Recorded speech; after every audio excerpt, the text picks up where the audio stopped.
We all know someone who effortlessly untangles the most complicated personal crises, knowing exactly what to say every time. Yet, if you look at their own life, that pristine logic evaporates into unmanageable chaos.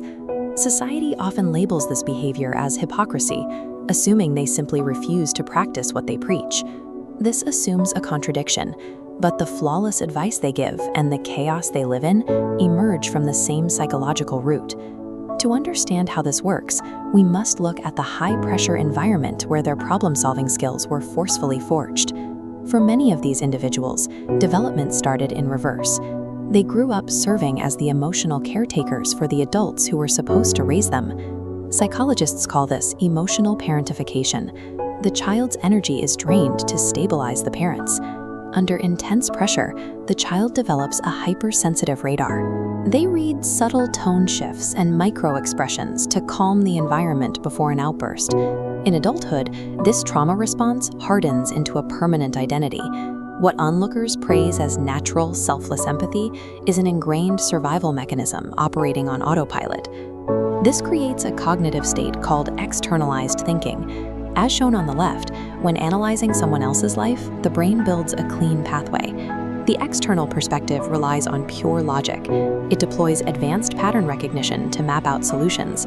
This process remains effective because it functions in isolation from the fog of personal emotion. But watch the right side when that same brain attempts to process its own life. The pathway is swallowed by a violent storm. Turning inward activates a network of dormant childhood wounds.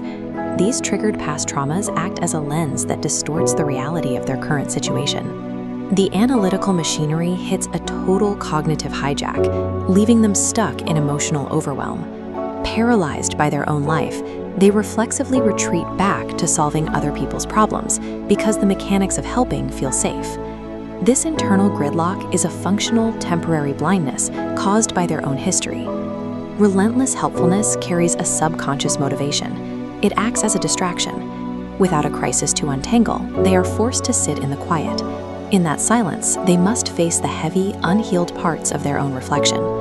This cycle is driven by a foundational belief that their worth as a human being is tied exclusively to how useful they are to others. These individuals function as highly attuned survivors, using empathy as a protective shield. Healing begins when they create enough safety to stop deflecting. By viewing their own internal state with the same distance they afford a friend, they bypass the immediate trauma trigger. This objective self-observation allows them to apply their analytical lens to their own history, finally mapping out the patterns of their own pain. Ultimate healing for the therapist friend involves using those exact same structural tools to become the architect of their own rescue.